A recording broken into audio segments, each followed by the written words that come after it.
제가 오래전부터 우리나라의 기업에 계시는 임원이나 팀장들과 같은 리더분들이 예전과는 다른 역할들을 좀 수행을 해야 된다. 상사형 직책 수행자들보다는 리더형 직책 수행자들이 필요하다는 생각을 저는 굉장히 많이 했습니다. 우리가 보통 상사 그러면 자신의 경험이나 지식을 바탕으로 해서 자기가 맡고 있는 조직의 모든 내용에 대한 의사결정하는 사람들을 저는 상사라고 생각을 갖다가 하고 있습니다. 이제는 상사형보다는 리더형 본부장 혹은 리더형 팀장이 필요하다라고 생각을 저는 많이 하고 있습니다. 그래서 우리가 보통 리더형 그러면은 자신의 경험과 지식도 풍부하지만 자신이 의사결정하고자 하는 사안에 대해서 현장의 상황을 객관적으로 분석을 하고 현장의 상황에 비추어서 모든 의사결정을 하는 사람, 현장 중심으로 의사결정하는 사람들을 대개 리더라고 할 수가 있죠. 그리고 이 리더들은 구성원들을 통해서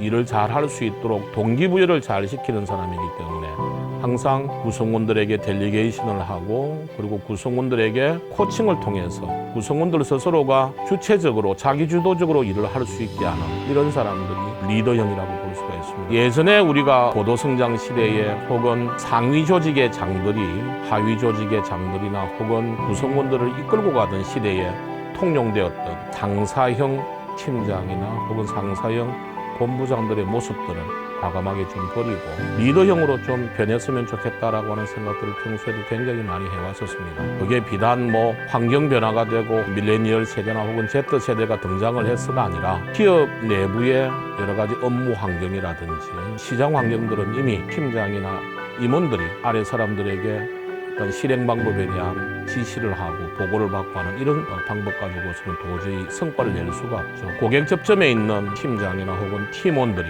좀 더 자기 완결적인 의사결정을 하고 생각을 하면서 일을 해야 된다. 자기 성과를 스스로 낼 수 있도록 하게 하려고 그러면 결국은 팀장이나 임원과 같은 직책 수행자들의 역할 행동이 변해야 된다는 생각을 평소에 많이 해왔습니다. 그래서 이 책은 그러한 관점에서 오랫동안 고민을 하면서 제가 조금씩 준비해뒀다가 이번에 코로나 사태도 있고 또 여러 가지 상황 자체가 이제는 과거와 같은 형태의 상사형 직책 수행자들은 더 이상 설 땅이 없겠다라는 생각에서 책을 내야 되겠다라는 생각을 해본 겁니다.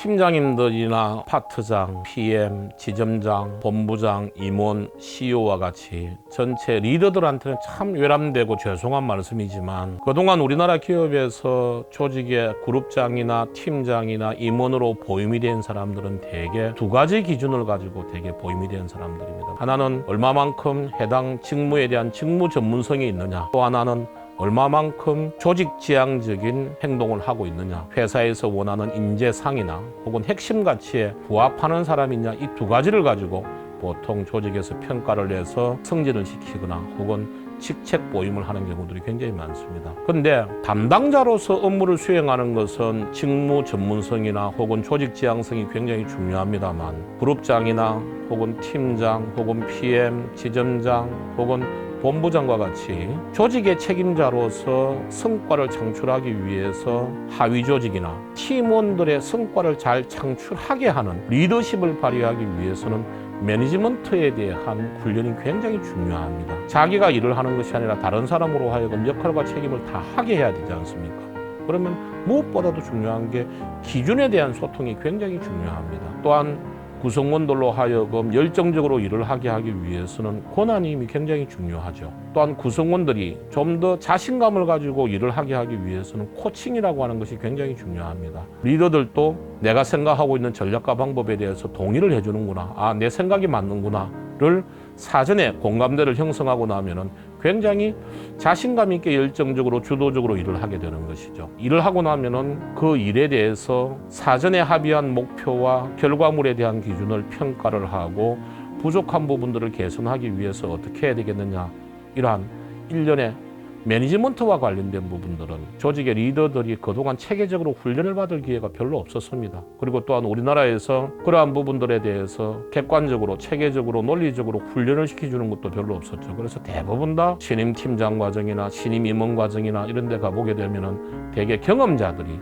자신의 경험을 가지고 조직 내에서 어떻게 행동을 해야 된다를 갖다가 이야기해 주거나 임원이 되면은 국제 정세에 대해서 알았다 그래서 뭐 글로벌 지식이라든지 혹은 뭐 AI 지식이라든지 이런 것들. 팀장이 되려고 그러면 서번트 리더십이 있어야 된다. 팀장이 되려고 그러면 헌신적이어야 된다. 이러한 마인드에 대한 이야기나 자질에 대한 이야기들은 굉장히 많이 해왔지만 실질적으로 조직의 성과를 창출하기 위한 매니지먼트에 대한 프로세스에 대한 훈련받을 기회가 별로 없었습니다. 우리나라 뭐 서적뿐만이 아니라 뭐 미국에서 나온 서적이나 일본이나 유럽에서 나온 서적들을 쭉 살펴봐도 팀장의 자질이나 팀장의 어떠한 역할에 대한 개인적인 부분에 대한 것들은 많이들 나와 있습니다. 가장 많이 팀장들이 듣는 이야기 중에 하나가 솔선수범해야 된다.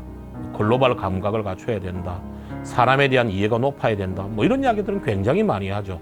근데 실제로 일을 함에 있어서 상대방 팀원들에 대해서 구체적으로 어떻게 해야지만이 구성원들이 팀의 성과와 관련되는 팀원의 성과를 창출할 수 있는지에 대한 실전적이고도 현업지향적인 이야기를 해주는 책들은 별로 없습니다. 제가 이 책을 쓰면서 가장 많이 고민을 했던 것들은 지금까지 우리나라에 나와 있는 많은 리더십에 대한 책들은 리더 개인의 자질에 관한 책이나 혹은 뭐 리더의 행동에 대한 책도 주로 상사를 모델로 하는 책들이 거의 많습니다. 리더십, 팔로우십 이런 책들도 많이 있죠.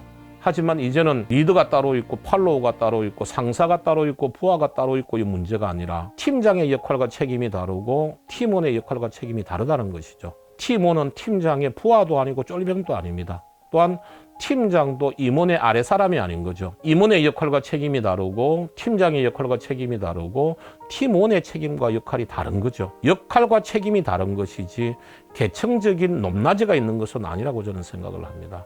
이러한 역할과 책임에 따라서 팀장과 팀원들이 어떻게 행동해야 되는지에 대해서는 우리가 굉장히 앞으로 일하는 문화를 바꾸거나 조직 문화를 바꾸는 데 있어서 굉장히 중요하다고 생각을 합니다. 물론 앞으로 좀 더 구체적이고 전문적이고 디테일한 연구들이 추가적으로 필요하겠지만 우선 이 시점에 있어서 팀장들이 해야 될 매니지먼트 행동에 대해서 아주 현실적이고 현업지향적인 측면에 있어서 저는 이 책이 하나의 중요한 시금석이 되지 않을까 이런 생각을 해봅니다.